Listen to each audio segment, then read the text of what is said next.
cuadro.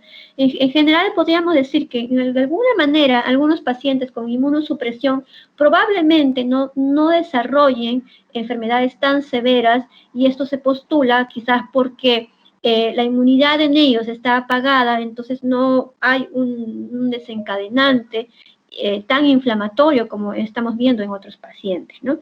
Pero todavía no se sabe exactamente. Ahora, con respecto a las pruebas diagnósticas, si tengo un paciente que ya tengo definido como un paciente moderado o un paciente quizás leve, pero que ya tiene una fiebre persistente, el paciente tiene más sintomatología, entonces es importante pedir exámenes como el hemograma. Si el paciente está con fiebre, hay que cultivarlo. Los electrolitos es importante para ver el potasio, el magnesio, fósforo. La glucosa también es importante, función renal, pruebas de función hepática. Si hay sospecha de algún cuadro cardíaco, es importante también pedirle la troponina. De hecho, es muy importante el perfil de coagulación, si tienen a la mano dímero, pero si no, se puede pedir tiempo de protrombina, tiempo de tromboplastina, el fibrinógeno. Son marcadores que nos pueden ir determinando también la severidad de la enfermedad. Obviamente los gases sanguíneos, lactato y algunos otros marcadores inflamatorios que pudiéramos tener, como el PCR, la procalcitonina o la ferritina también.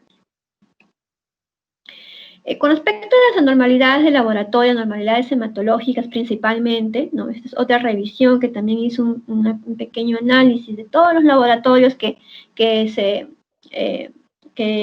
habían en pacientes pediátricos con COVID. En los casos leves, realmente sí llamó mucho la atención que la mayoría de los casos leves tenían ligera leucopenia. Ya estos, incluso habían unos pacientes con neutropenia y algunos casos con linfopenia, y las plaquetas altas, ¿no? Ningún caso leve con trombocitopenia, la mayoría tenían trombocitosis, es decir, plaquetas aumentadas. La mayoría, un 61%, debutaron con leucopenia. Leucopenia es menos de 4.000, entre 3.000 y 4.000 más o menos era la mediana, y neutropenias de moderadas a leves. Con respecto a la coagulación, bueno, el dímero D marcadamente incrementado en los pacientes incluso leves, en un 43%, el PCR también en un 66%, estas velocidades, el BCG, que es en un 79%, y la procalcitonina, ¿no?, en un 91%, ¿no? Todos estos estadísticamente significativos. Con respecto a los pacientes severos, ¿cómo podríamos encontrar los leucocitos? A diferencia de los leves, que puede haber sido leucos normales o una ligera leucopenia, en los pacientes con presentación severa en COVID, lo que sí se ha visto es leucocitosis. Casi entre el 50 y el 100% leucocitosis mayor de 10.000. Hemos visto hasta 25.000, 30.000 leucocitos, con marcada neutrofilia, ¿no? Los neutrófilos se elevan también casi en la mayoría de casos, y las plaquetas característicamente también se elevan, trombocitosis, ¿no? Linfopenia también se ha descrito en los pacientes con tipos severos, en los casos. Aquí también tenemos los pacientes que hacen este síndrome inflamatorio multisistémico, que en realidad es la fase más severa del COVID-19. Aquellos pacientes que presentan este síndrome característicamente tienen linfopenia, ¿no?, que es lo más significativo, más que los leucocitos y que los neutrófilos. Un marcador importante de severidad es la linfopenia, perdón. La mayoría debutó con linfopenia, ¿ya?, siendo significativo, es decir, tenían menos, o sea, 11% de linfocitos, a diferencia de los COVID que no tenían cuadros muy graves, tenían 41% de linfocitos, y los que tenían síndrome inflamatorio multisistémico oscilaban en un promedio de 11% de linfocitos, es decir, linfopenia, ¿no?, menos de 1.000 linfocitos. Entonces es importante evaluar la parte laboratorial, porque vamos a ver grandes cambios laboratoriales, ¿no? Cuando estamos ante un paciente complicado, un paciente que está en la fase severa, estos pacientes definitivamente hemos hablado, puede haber también trombocitosis, pero también puede haber trombocitopenia. En casos también hemos visto trombocitopenia, tienen elevado el tiempo de protrombina, porque ya hay falla hepática. Como mencionaba inicialmente, hay un recuento muy reducido de los linfocitos, ¿no? Que es algo bastante notorio en los pacientes con severidad. Los neutrófilos están bien incrementados, notoriamente pueden llegar a más del 90% de neutrófilos, es decir, una gran neutrofilia con gran leucocitosis en su mayoría.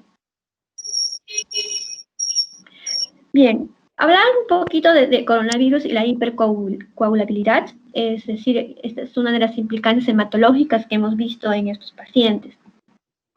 Sabemos que la tríada de Virchow tiene que ver la parte endotelial, o sea, vascular, la éstasis, y si uno de estos hay un desbalance, hay una lesión endotelial o hay un problema en la éstasis, entonces vamos a tener un estado hipercoagulable.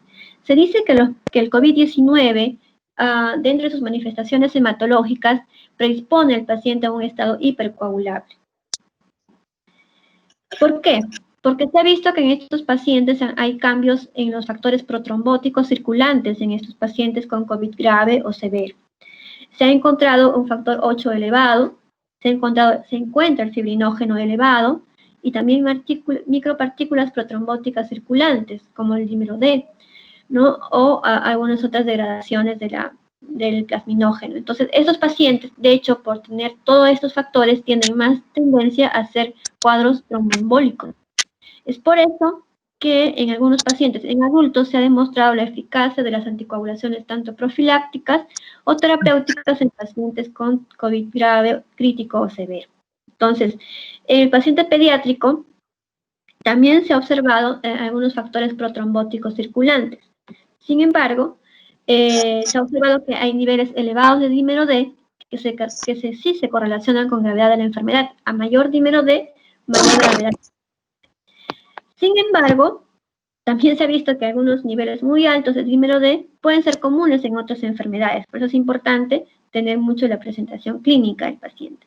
Del mismo modo, se han visto también hemos visto anticuerpos antifosfolipídicos que prolongan el tiempo de tromboplastina, es decir, como el anticoagulante lúpico, es un anticuerpo muy parecido, que también se ha encontrado en este tipo de pacientes, que también se pueden encontrar en distintas infecciones virales, pero más a menudo pues son transitorios, ¿no? Estas anomalías predominantes pues sugieren un estado de hipercoagulabilidad y son consistentes con un mayor riesgo de tromboembolismo endovenoso, ¿no? Algunos expertos calificaron que este estado como un estado de tromboinflamación o también lo han denominado como una coagulopatía asociada a COVID-19, ¿no? Aún la patogénesis no se conoce realmente, ¿no? Pero, ¿qué es esta coagulopatía asociada a COVID? Esta coagulopatía es muy parecida a la coagulopatía intravascular de consumo que conocemos, que está asociada básicamente en pacientes sépticos o con fallas hepáticas. En esos pacientes vamos a encontrar elevaciones en los niveles de fibrinógeno y dímero D. Es la diferencia que hemos encontrado en este tipo de coagulopatías, ¿no? En la coagulopatía intravascular de consumo, lo que tenemos más bajo es el fibrinógeno, tenemos hipofibrinogenia, pero no se ha visto esto en los pacientes con COVID-19, sino al contrario, tienen hiperfibrinogenemia, y eso también considera un estado protrombótico, y de hecho que se va a correlacionar más con marcadores inflamatorios, ¿no? También se prolonga el TTPA, se prolonga menos que el TP. El TP es el que más se prolonga, probablemente porque hay daño tisular hepático. La trombocitopenia, como hemos visto, puede ser leve a menudo, pero ya en pacientes hemos visto también trombocitopenias muy severas, pero lo que más frecuentemente vemos en este estado hipercoagulable son las trombocitosis, ¿no? Entonces tenemos varios estados que promueven que podrían promover la trombosis en estos pacientes: el fibrinógeno alto, el dímero D alto, la trombocitosis. Todos estos parámetros inflamatorios condicionan más a trombosis en estos pacientes. Por eso es que se le llama un estado de tromboinflamación. Algunos pacientes también pueden desarrollar una coagulopatía que podría estar muy parecida al CID, ¿no? Pueden hacer trombocitopenias, pueden hacer también elevaciones del dímero y disminución del fibrinógeno que les comentaba. Es decir, esta enfermedad puede también tener puede cumplir también con los criterios clásicos de CID que conocemos, ¿no? Pero no olvidarse que frecuentemente, más que esto, encontramos elevación de fibrinógeno, elevación de dímero D y elevación de las plaquetas, ¿no? Hemos visto estos cuadros en los niños que tienen como un lívido reticularis, ¿no? Tienen mucha frialdad en las piernas. En algunos casos hemos visto asociado a trombosis arterial o microtrombosis también que pueden presentarse en estos pacientes, ¿no? Es importante la clínica y también es importante, ¿no? Si tenemos una ecografía o ultrasonido a la mano, hacerlo en estos pacientes. Ahora, de hecho, también se ha tratado de llegar a un consenso, ¿no? Si en estos pacientes que tenemos estados protrombóticos, en los pacientes pediátricos, si valdría la pena o no anticoagularlos a los pacientes que están críticos o severos, ¿no? Hay una variedad de consensos, ¿no? Pero la mayoría no ha llegado a un consenso absoluto de poder anticoagular a este tipo de pacientes, ¿no? Es decir, si bien es cierto, el riesgo trombótico en adultos, comparando con adultos, es mucho menor que en los adultos, y el riesgo de eventos trombóticos en el contexto de COVID-19 en niños no está claro realmente. Si hay la sospecha, ¿no?, de trombosis en estos pacientes o hay algún factor de riesgo que pudiese desencadenar o ya encontramos trombosis en los pacientes, sí está indicado la anticoagulación. En algunos casos hemos tenido que anticoagular profilácticamente en aquellos niños, por ejemplo, obesos, muy obesos, con gran sobrepeso, o en pacientes que ya tenían antecedentes de trombosis, o en pacientes que dentro de la UCI están con múltiples catéteres y ya por ahí hicieron alguna trombosis arterial, así es relacionada a cateterismo, entonces se están indicando las anticoagulaciones. Por eso es importante individualizar en este caso a los pacientes, a diferencia de los adultos. Pero sí es importante tener en cuenta que esos pacientes críticos con COVID pueden tener eventos protrombóticos y de hecho es importante estar alerta si en caso sucediese algún evento trombótico en estos pacientes. Entonces, como les mencionaba, los episodios tromboembólicos más a menudo ocurren en pacientes hospitalizados que tienen múltiples factores de riesgo, ¿no? Por ejemplo, infección, inflamación, deshidratación, cirugía. Son pacientes que están inmovilizados, que tienen ya una trombofilia hereditaria o una trombosis previa, ¿no? En estos pacientes tendríamos que tener presente probablemente la anticoagulación, ¿no? Y es importante en estos pacientes críticos también prevenir algún cuadro de tromboembolismo y evaluar muy bien el riesgo de trombosis y obviamente recomendar productos farmacéuticos y no farmacéuticos para pacientes pediátricos que tengan riesgo moderado o alto para tromboembolismo. No se ha encontrado, como les decía, una evidencia que apoye el uso de anticoagulación de manera profiláctica, incluso estando hospitalizados, ¿no? Pero como les mencionaba, estos pacientes tienen que recibir pues una terapia adecuada de soporte, basados en la respuesta inmunológica, basados en sus condiciones anatómicas y obviamente basados también en la respuesta trombótica a los estados inflamatorios agudos que se diferencian de los adultos, ¿no? Otra implicancia hematológica que también estamos viendo en COVID-19 en niños es la autoinmunidad. Es importante tener en cuenta la autoinmunidad. Al parecer, esta enfermedad o esta infección viral comparte una respuesta inmunitaria inflamatoria similar con enfermedades autoinmunes. Por ejemplo, sabemos que los virus en general no solamente comparten respuestas inmunes con enfermedades autoinmunes, es decir, estos rompen la tolerancia inmunológica mediante una variedad de mecanismos y hacen como un mimetismo molecular. El virus tiene la capacidad de hacer un mimetismo molecular, es decir, semeja mucho a antígenos. Entonces, algunos ejemplos de virus que están relacionados con autoinmunidad, por ejemplo, podemos encontrar en los virus entéricos, que pueden desencadenar diabetes tipo 1, las hepatitis C, algunas pueden desencadenar vasculitis crioglobulinémica o la enfermedad de Sjögren también. Los virus de influenza sabemos que pueden dar encefalitis autoinmune. Los herpes pueden desencadenar lupus, las artritis reumatoidea o enfermedades Steel, ¿no? Y el SARS-CoV-19 en este caso se ha asociado mucho al síndrome de Guillain-Barré. Hemos visto anemia hemolítica autoinmune, hemos visto púrpura trombocitopénica inmunitaria y el famoso Kawasaki-like. Entonces, el virus tiene una implicancia inflamatoria importante que puede desencadenar también enfermedades autoinmunes. En el caso nuestro, en la parte hematológica, no hemos visto anemia hemolítica autoinmune en una niña, y PTI ya en un adulto, ¿no? Aquí hay esta tablita, nos muestra que se ha visto una asociación con el síndrome antifosfolipídico y con citopenias de tipo autoinmune asociados con SARS-CoV-19, ¿no? Disculpen que está en inglés, pero es importante mencionarlo porque se han documentado casos relevantes, ¿no? Por ejemplo, una mujer de 65 años, ¿no? Con una historia de tiroiditis de Hashimoto que fue diagnosticada con COVID-19, ¿no? En el día 4 de admisión, esta paciente, ¿no? Ya teniendo una autoinmunidad de base, presentó lesiones purpúricas, ¿no? Con epíctasis y subsecuentemente hemorragia intracraneal, y se le encontró un 16.000 plaquetas, ¿no?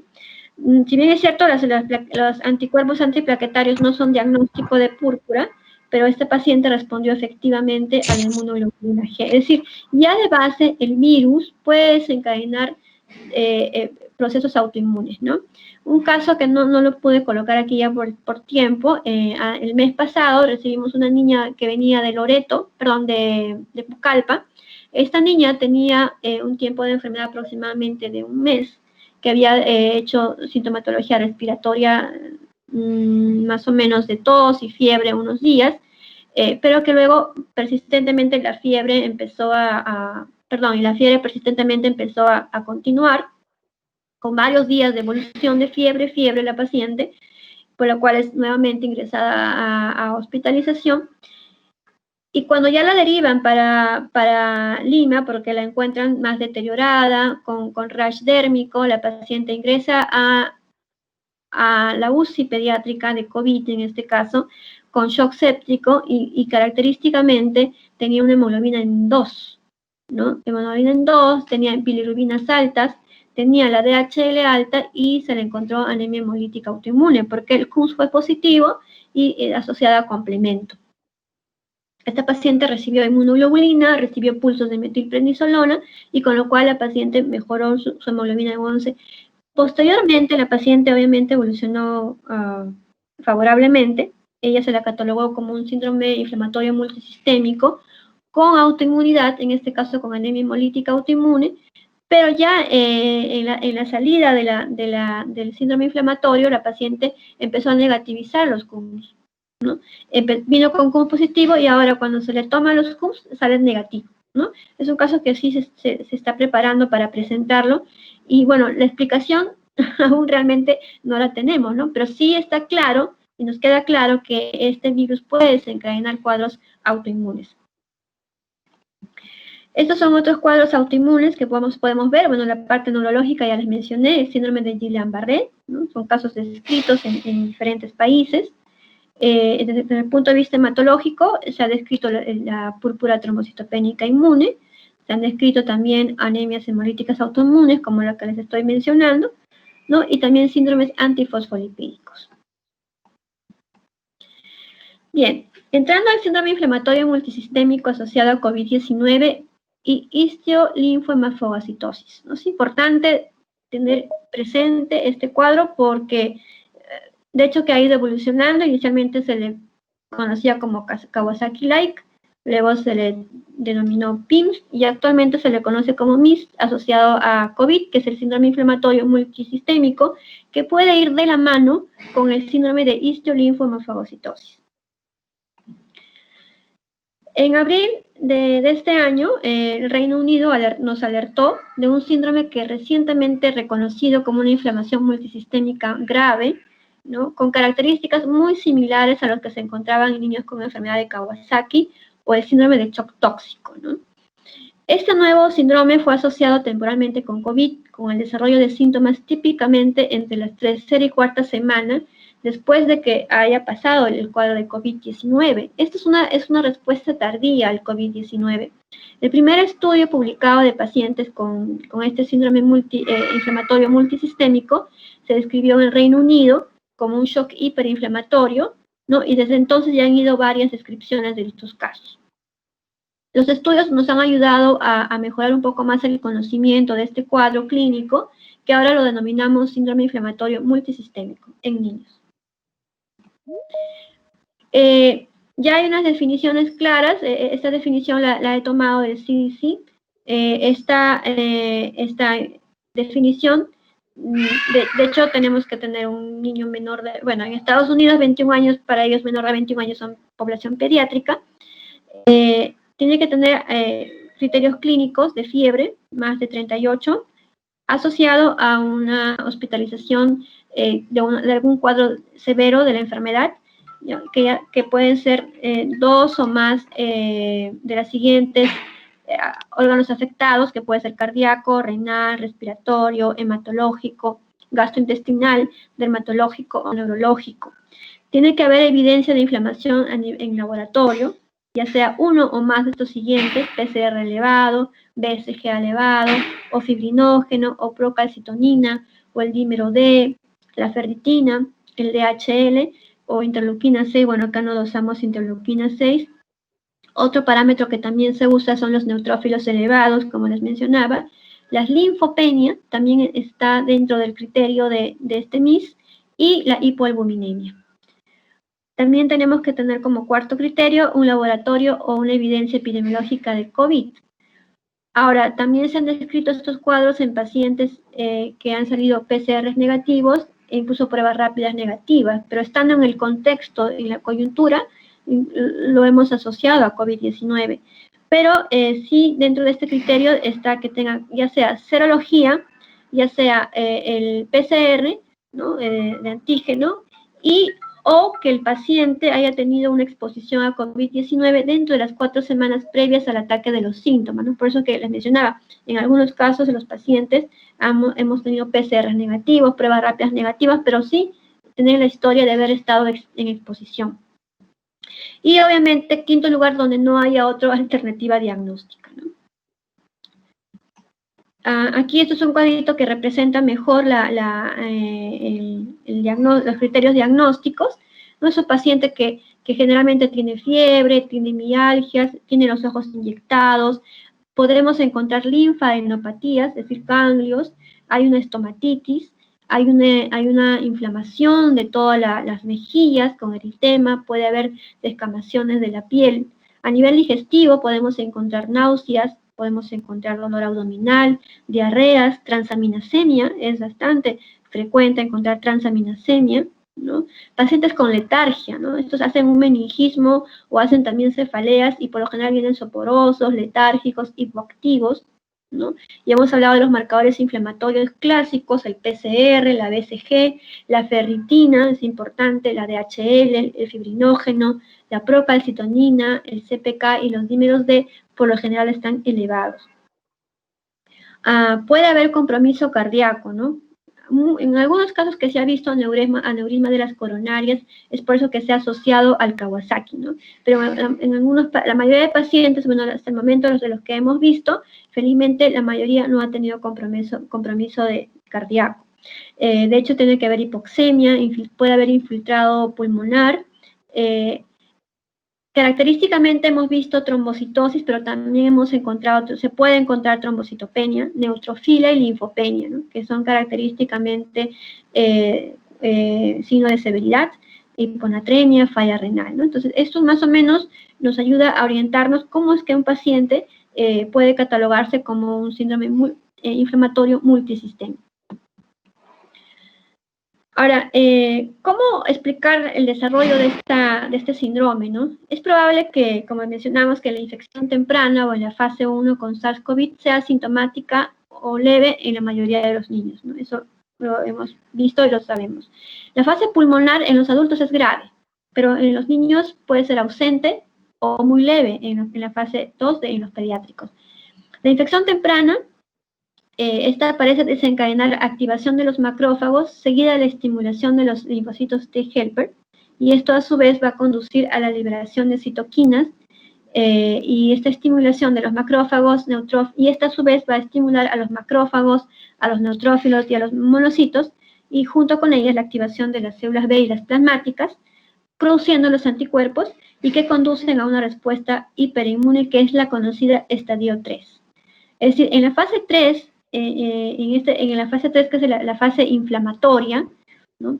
Hay un gran estímulo a nivel de los monocitos, de los macrófagos, ¿no? Y estos van a activar las células B plasmáticas y por ende van a liberar gran cantidad de anticuerpos, ¿no? Haciendo una reacción hiperinflamatoria. Esta desregulación inmunológica está asociada pues con el síndrome inflamatorio en niños. Y es por eso que en estos pacientes los vemos en fases tardías, es decir, no lo vemos en la infección temprana del paciente. Lo estamos viendo en las fases tardías de la infección. Es decir, el paciente ya, incluso la mayoría de casos que hemos visto, están con pruebas rápidas solamente con IgG y PCR negativo. Entonces, es una respuesta tardía en los pacientes pediátricos, ¿no? Esto es más o menos la patogénesis que les estaba hablando, que hay una gran activación de macrófagos, ¿no? Y estas a su vez desencadenan pues las células plasmáticas produciendo los anticuerpos, y esto va a producir definitivamente una gran respuesta hiperinmune, ¿no? Alterando ya todos los sistemas que ya hemos descrito. La enfermedad de coronavirus pues se ha clasificado como una evolución en fases superpuestas, ¿no? Realmente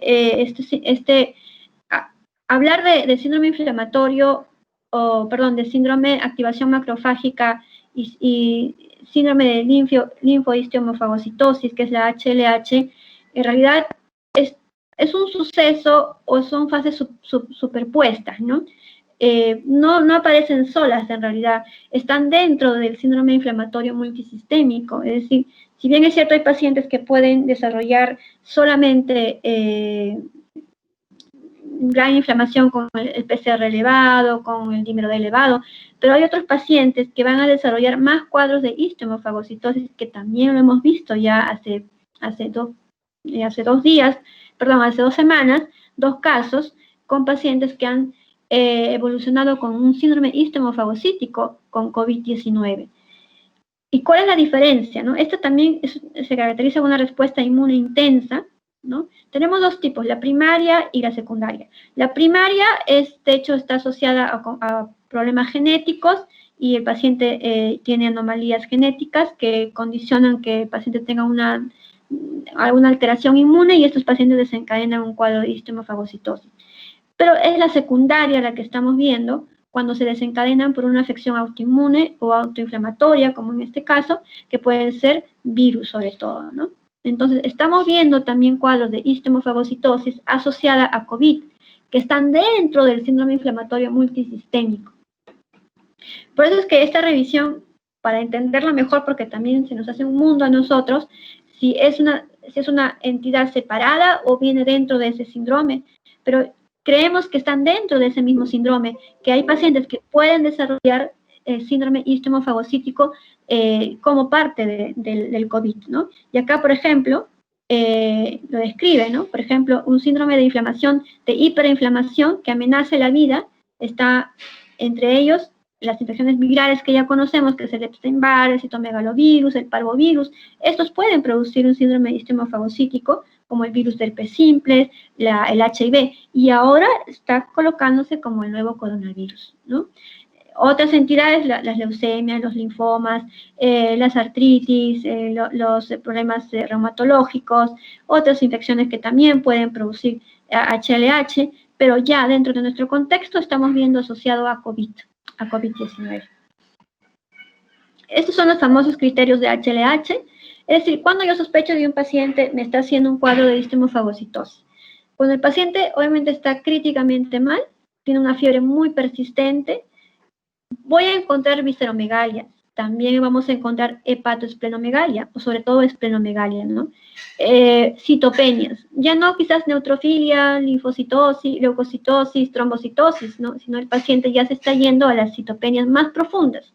Anemias, la anemia, bueno, sabemos que puede estar en todos lados, pero lo que más llama la atención son pacientes que empiezan a hacer plaquetopenia, neutropenia, ¿no? Ya tenemos ahí 2 citopenias importantes, y hay que complementar los estudios. Aumentan los triglicéridos, ¿no? Porque aumenta la degradación de los macrófagos, disminuye el fibrinógeno, hay hipofibrinogenia, Y el hecho es importante la médula ósea, donde podemos encontrar fagocitosis que también nos ayudan a colaborar con los criterios, y la ferritina, que es la que tenemos a la mano. Las ferritinas, más de 500, o incluso más de 2000, ya nos estaría hablando de un criterio clásico de histomofagocitosis, ¿no? Estas son todas las pruebas que yo tengo que complementar a mi paciente que viene con un cuadro grave, severo, crítico, ¿no? Toda la batería de análisis que tengo que pedirle. Bueno, casi ya para terminar, podríamos decir que estas entidades, tanto la HLH como el síndrome de activación macrofágica, que son muy similares, vienen a ser respuestas inmunológicas retardadas, como les decía, ¿no? Son respuestas que ya están en pacientes prácticamente convalecientes, en teoría. Y lo mismo, ¿no? El síndrome de inflamatorio multisistémico asociado a COVID puede cursar con características muy consistentes con la histomofagocitosis. Estos son cuadros que pueden ir juntos y que también pueden haber características consistentes con Kawasaki, ¿no? Entonces, la entidad es bastante variable y es importante entender, ¿no?, que puede existir una sobreposición de ambas entidades en un mismo paciente. El manejo definitivamente tiene que ser multidisciplinario, ¿no?, en conjunto con pediatría, hematología, con reumatología, con los intensivos, con inmunología, y en la práctica puede ser considerado, en nuestra parte, que el estudio de médula ósea, pues, como una herramienta que nos ha ayudado a complementar en los pacientes con pancitopenias moderadas, severas, que vienen en estos pacientes con COVID, ¿no? Como les mencionaba, en el hospital ya vamos viendo un promedio de 4 a 6 casos que debutaron con grandes compromisos hematológicos, y 2 de estos ya fallecieron, y felizmente 4 están evolucionando, bueno, unos que ya evolucionaron bien, y otros que todavía están saliendo. Una niñita que se le necrosó toda la manito, los deditos, ella hizo un estado protrombótico muy severo, se le necrosó 3 deditos. Obviamente ella sí estuvo con anticoagulación terapéutica, se pudo salvar gran parte de sus miembros, ¿no? Y finalmente, ¿cómo manejar a estos pacientes? Bueno, si bien es cierto, no es el tema del manejo de síndrome inflamatorio, pero bueno, prácticamente ahorita no hay nada estandarizado con respecto al manejo, pero lo que sí se puede dar y recomendar son el uso de inmunoglobulinas, de corticoides, que puede ser metilprednisolona. Algunos están viendo el tema de los anticitoquinas, como el tocilizumab, que si bien es cierto no hay mucha experiencia en la parte pediátrica, no lo recomiendan en realmente uso de agentes inmunomoduladores en niños, porque no hay una data suficiente como para poder demostrar, ¿no? En algunos casos se está viendo que la anakinra está dando mejores resultados en pacientes con HLH y COVID, pero a la larga todavía esperamos tener más datos del manejo de estos pacientes, ¿no?